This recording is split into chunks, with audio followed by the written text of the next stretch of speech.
everybody. Welcome back. I'm really glad to see everybody here. My name is Sharon Chaden-Glass, and this is the idea networking session for instructional designers and educators. And we have three more special guests today.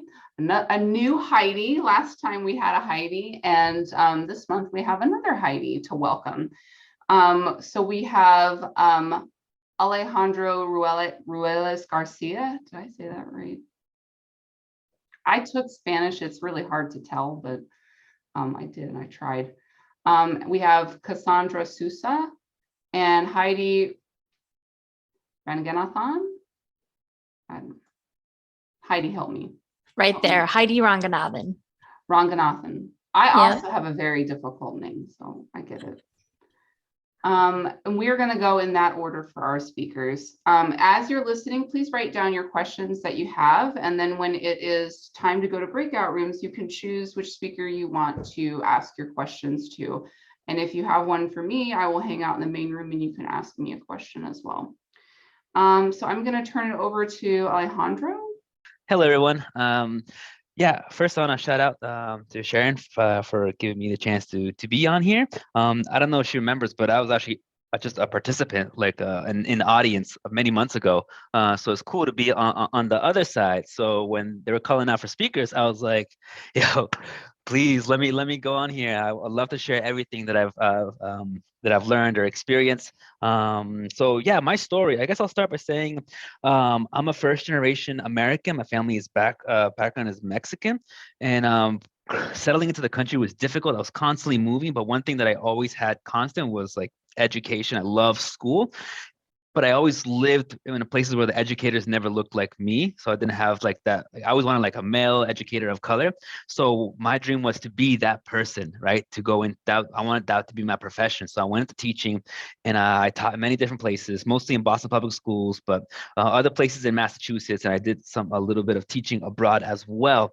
7 years in, I was enjoying it. There's things I definitely liked about teaching. Found deeply engaging, but I was like, I need to start thinking about what my next move is going to be. And I just saw two tracks. Like you go into administration, become a principal, or you stay in the classroom. And I was looking at the principal, I was like, he doesn't look very happy. And people who've spent many decades in the classroom, they weren't looking very happy. And I'm like, man, I don't know what to do. I thought like I'll spend like 2 or 3 more years here and I'll see what happens. But then the pandemic hit.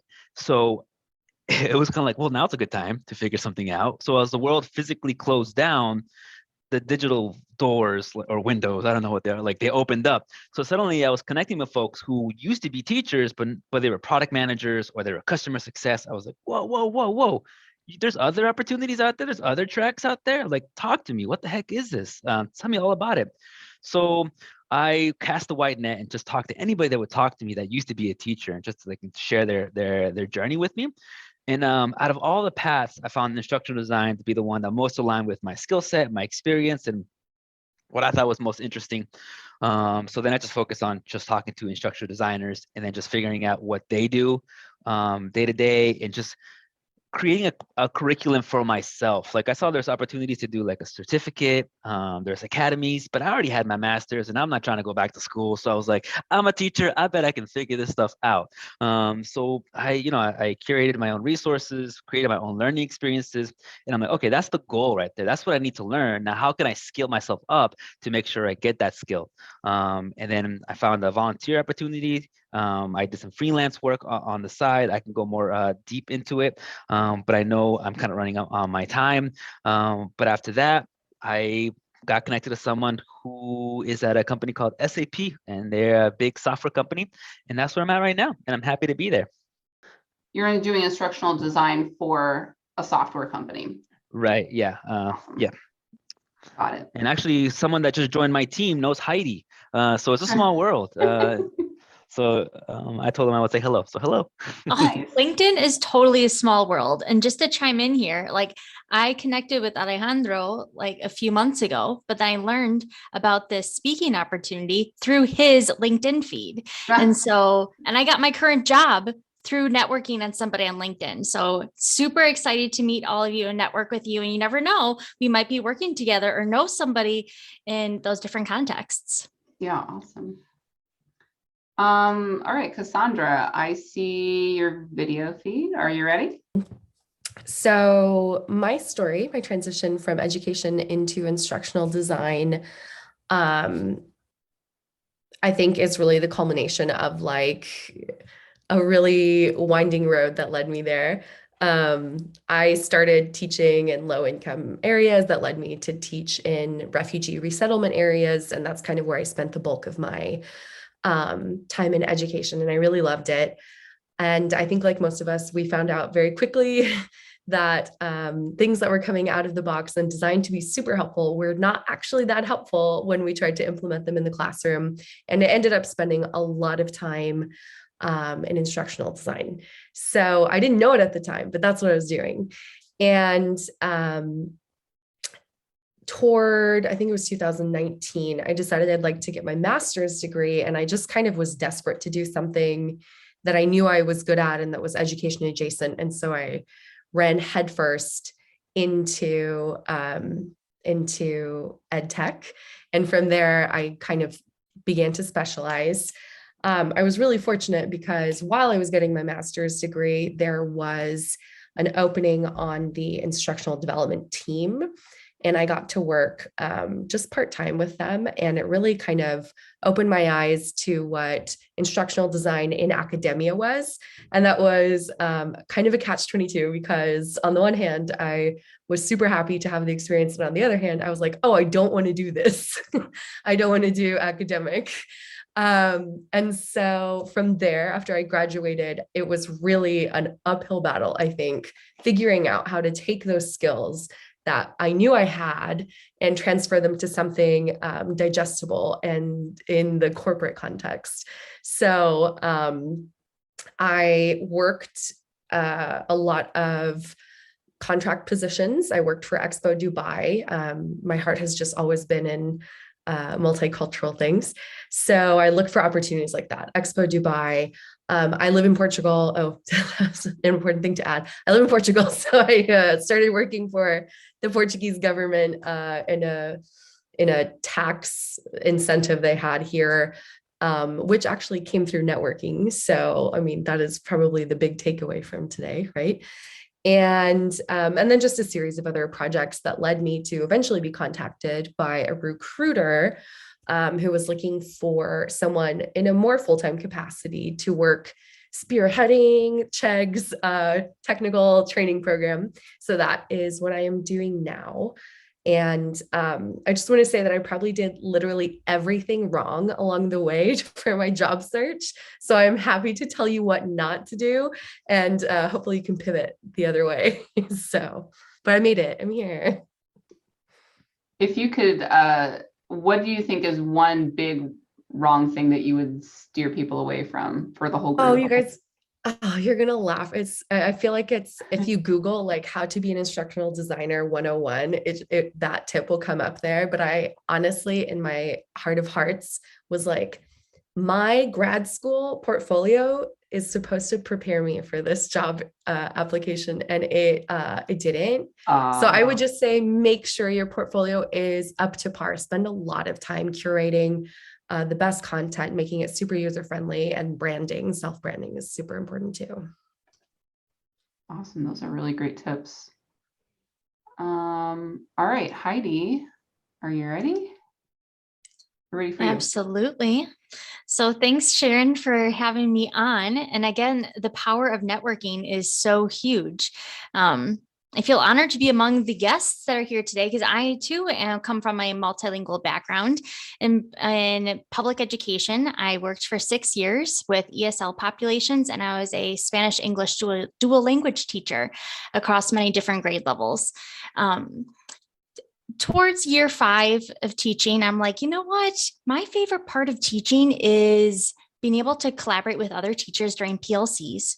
And I was often looked at out of my leadership abilities and was asked to speak at conferences nationwide within my district to talk about dual language best practices.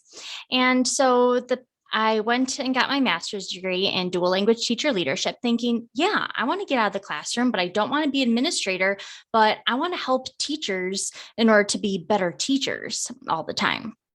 Well, fast forward, COVID, teaching online, and I had the opportunity to pause and think like, what do I really like to do? Kind of like Alejandro said, to think inward and just see what happens. Well, as I was reflecting, I was so passionate about learning what are the needs of my students. I loved doing one-on-one interviews with them. I really loved to dig into the data and figure out how I could close gaps either through small group instruction, one-on-one, how I'm going to do my whole groups in order to target them and to move them to where they need to be.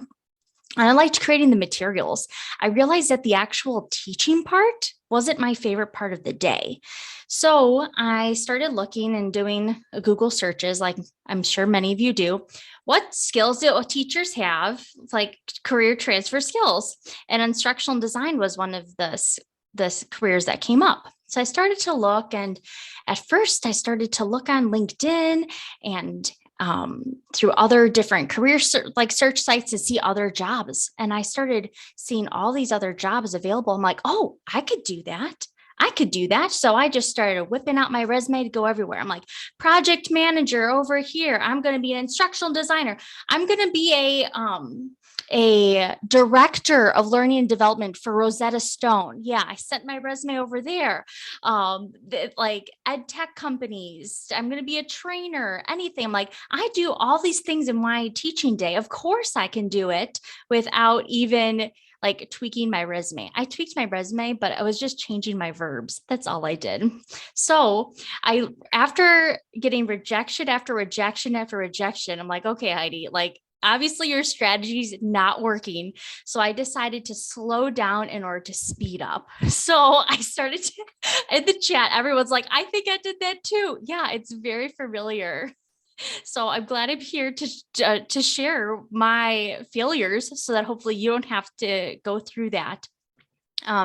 So I decided to slow down in order to speed up. So this meant to upskill in learning more about the authoring tools, learning about adult learning theories, learning about graphic design principles, not just throwing a random clip art on a PowerPoint so that my multilingual learners could make a connection. Like it couldn't be floating in space anymore. It needed to have a principle behind it. Through that, got a portfolio together, and through networking is where I landed my current job. Through LinkedIn, I'm a documentation specialist in a corporate setting. I do everything that an instructional designer does, working end-to-end production cycles on cross-collaboration teams of subject matter experts in order to develop learning solutions with a lot of the different authoring tools. And so it's really awesome that now I'm on this side to be able to pay it forward and to chat in other opportunities and to other people where I was a year ago, because I would not be where I am here today without the mentors and the networking that I had in my life. So thanks for having me. I really, I thank you for mentioning kind of what your job does, that you're doing end to end. You're doing a job that, covers like the whole gamut. Because can you speak just a little bit more about what that's like to be the person that kind of sees the project from beginning all the way through to the end? So I think we don't have a lot of people, or maybe we do, but I feel like that's a unique thing that I haven't heard lately. Would you talk about that a little more? Sure. So in my role, I'm often assigned to be a project lead. So this means that we have the opportunity to work end to end with the production cycle. So starting at the end with a kickoff call to meet either with our internal team or with cross-functioning team members, meaning a member from every other team. Like if you're in a school, it'd be like if you're meeting with somebody from a different grade level or a different department to talk together on what's the best solution you're going to move forward, either to make a state standard or to meet like your school improvement plan, kind of like the same thing in a corporate setting. So meeting with a different person of each team, cross-functioning teams, in order to determine, okay, what's the problem that we need to solve? Once you get that information and hear some of like the context that's being brought forward, we'll perform what's called a needs analysis. And a needs analysis looks different for every project. Oftentimes stakeholders are like, I need training, but most times training isn't the best answer, or training and something to go with it. So through the needs analysis, you're going to be learning what are the learners' gaps, what's kind of the environment, is training really the solution? In the classroom, that's kind of like when you're doing your pre-assessment or you're doing student interviews, or at the beginning of the year, you send out parent interviews to learn more about your students. It's kind of like that. So then throughout the process, you eventually get to designing what is the instruction going to look like, developing it in one of the authoring tools, giving feedback from your stakeholders and during the process in order to continue that development. And then finally, the other end is a final upload to our learning management system or a deliverable, and then support through maintenance to go through that way. Awesome. That was a very, and I mean, I think that you can see, like, just listening to Heidi talk about that, that's, you do that as a teacher. I mean, those are all the steps that you do when you teach. You do a needs analysis, you figure out what exactly do they need? How am I gonna teach them that? How am I gonna assess on that? It's the same thing, it's just a little bit different. All right, welcome back, everyone. Before I get too into the weeds, I want to mention when our next session is. It is just 1 month from now, March 1st, 7 to 8 p.m. Eastern again, and that is a Tuesday again. And I believe, yeah, next month I'm going to have, is Megan in the room right now? She was here earlier. Yeah, I'm here. Hey, Megan. Hi. Let me find you and let me. Where'd you go, Megan? I'm here. I can't. Oh, there you are. I'm sorry. There you go. Do you want to say just a little bit? Since you're here, I'll let you talk a little bit about the book. Oh, yeah, I mean, I can do that. I don't want to take time away from the rest of the meeting. Okay. Well, hello, everyone. I'm Megan Kohler. I'm a learning designer at Penn State University, and I'm currently collaborating with my colleague, Chris Gamrat, as well as a number of other individuals. And we are working on pulling together a book on the multidisciplinary nature of instructional design. And I can put the link to the book in the chat window, if you'll give me just 1 second to pull that up. But essentially, I believe we're on the agenda for the next discussion, and we'll be sharing a little bit about our experiences that led us to where we are as designers, and talk a little bit more about the book as well. Yep, absolutely. I'm really looking forward to it. I'm working with Erica Fleming, and we're authoring a chapter about English, transitioning the skills between teaching composition and teaching ESL that are transferable to teaching or doing instructional design. All right, so I'm going to open it up for whole group Q&A. And while you're asking questions, I'm going to put the feedback form in the chat if you want to give me some feedback and let me know what you think about the session. Anyone have a burning question? Or not, it doesn't have to be on fire. It could be just a warm question.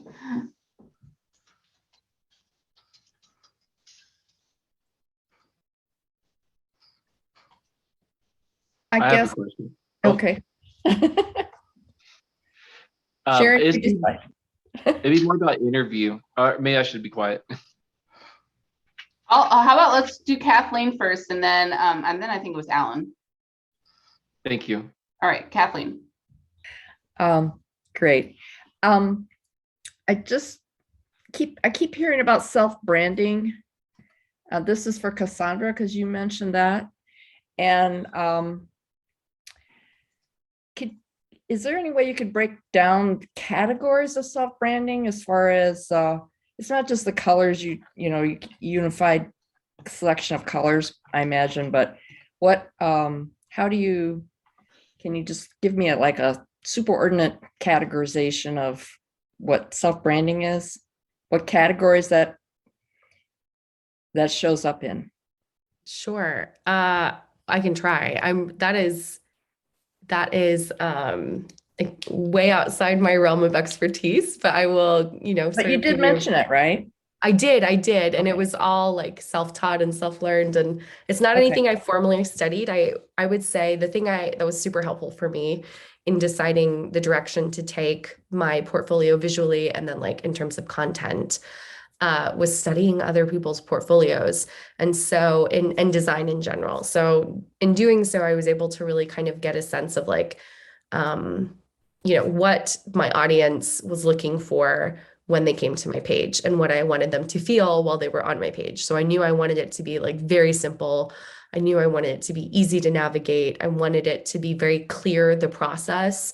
I wanted it to look bright. Obviously that's kind of my thing.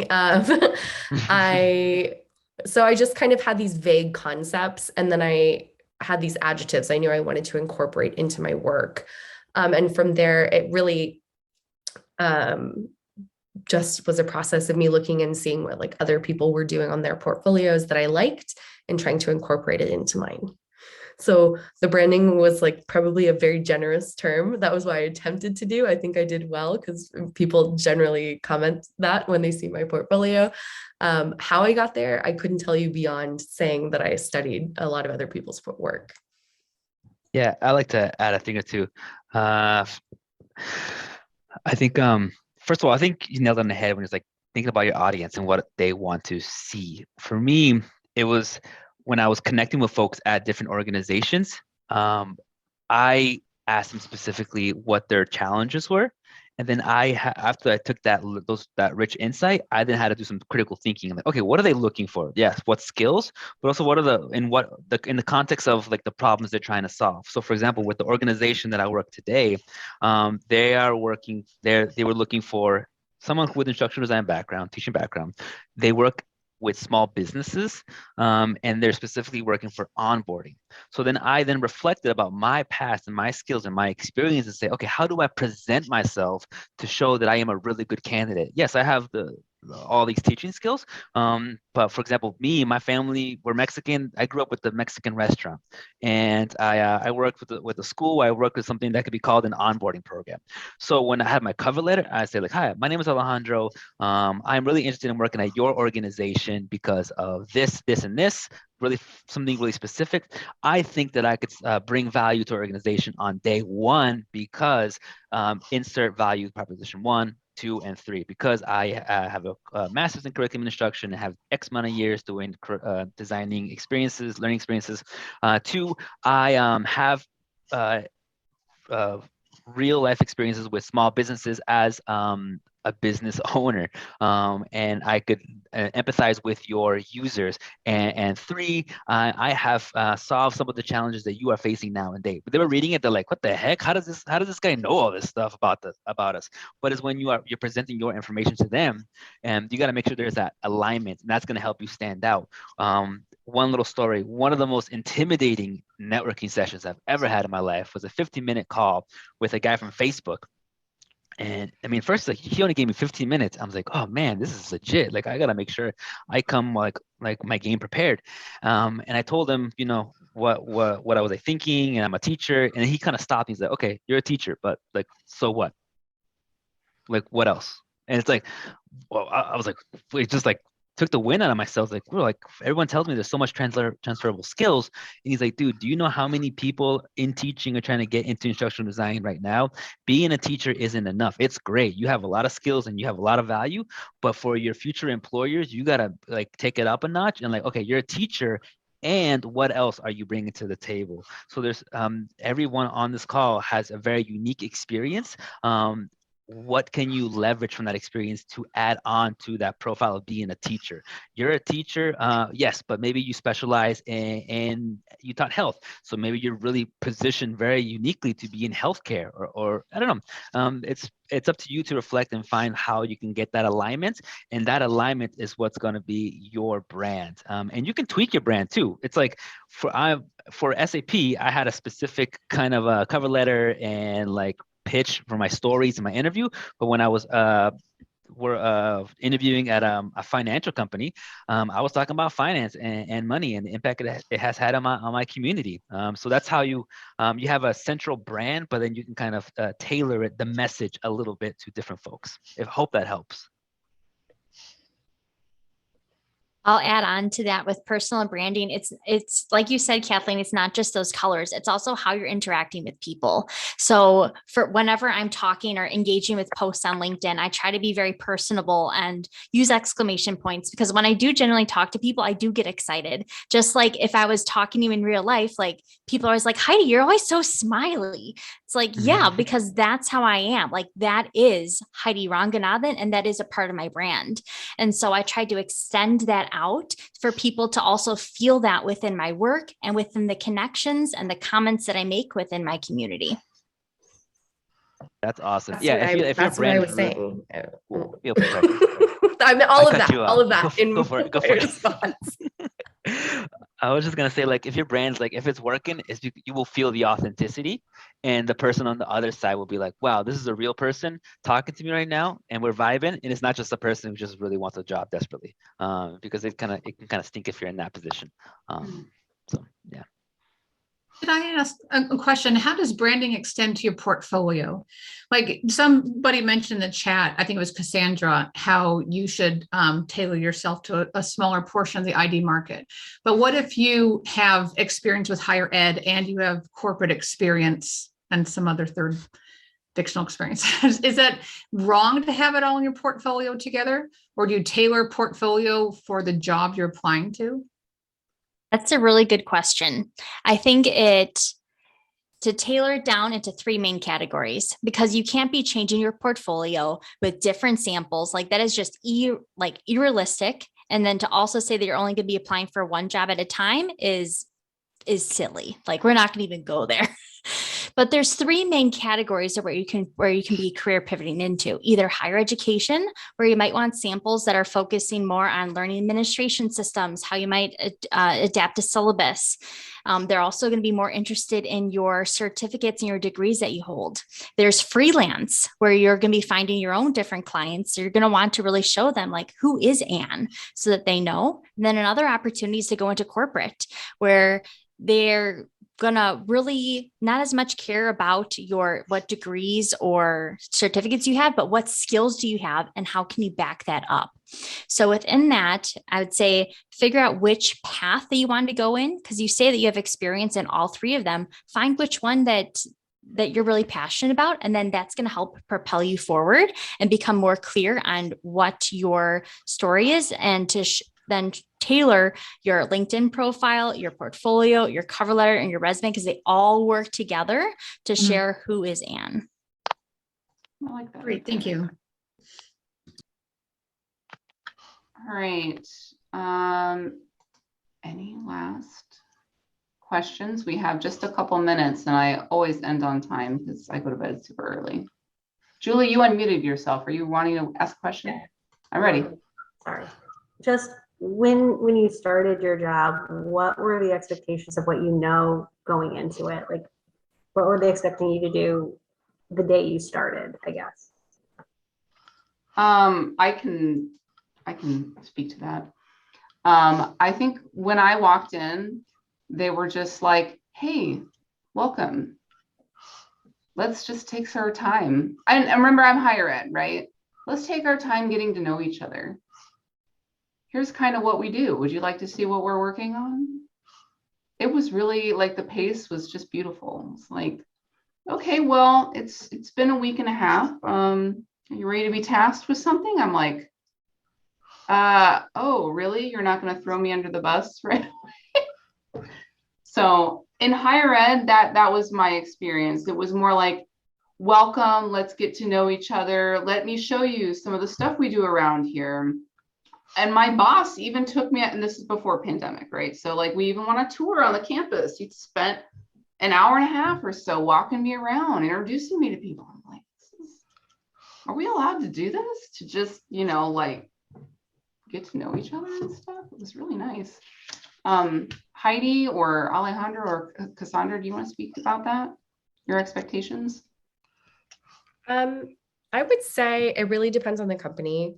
So I work for a very like young, forward-thinking company. And they had sort of like a rough idea of how to onboard me, but it was really more like, okay, this is how we access this particular content. This is how we do this. And from there, my company was really like, we have an idea. We want to make a TikTok style videos. None of them has ever used TikTok a day in their life. But so they're like, we want TikTok style videos. Can you do that for us? And so I really had the freedom to like outline something for them and take their idea and flesh it out. But I know in other places, that's not the case. They're more rigid about how they do it. So I think something to consider is how are you most comfortable working, and make sure you're looking for companies that reflect those values. And so you're comfortable working there. Heidi or Alejandro, any last thoughts before we wrap up? I'm in a virtual setting. My whole team is remote across the United States. And I've thought that maybe I was going to be like thrown to the wolves at first. Like, you know how in teaching, like it's 8:02, the bell rings, like you better be ready to go. Otherwise your day is going to be horrible. It was not like that at all. I'm like, oh no, I'm going to need to ask out to people. I was so supported by my hiring manager and my team in order to get to know things. It was like, here's our onboarding process, but then here's where we have our documents, where we keep things. And then it was, why don't you help support on a performance support and kind of work with somebody else? And then once some more time came along, it's okay, we have a smaller internal project. Why don't you lead that smaller internal project where it's still within like a safe environment to do so? And then it was, okay, now why don't you lead your first end-to-end project with cross-collaborating stakeholders, but I'm still supported with my manager. Like my manager still goes to all my meetings to be that support. So I'm never like, oh no, what am I going to do? All right. And that brings us to the end of our time. I have put into the chat registration link for next time, feedback form if you want to give me your feedback. Thank you so much, Alejandro, Heidi, and Cassandra. I'm always so grateful when people share their experience and situations with us. It is so helpful, and it's a great way to pay it forward. Have a great night, everyone, and feel free to connect with me on LinkedIn. I hope to see you next month. Thank you. Bye, all.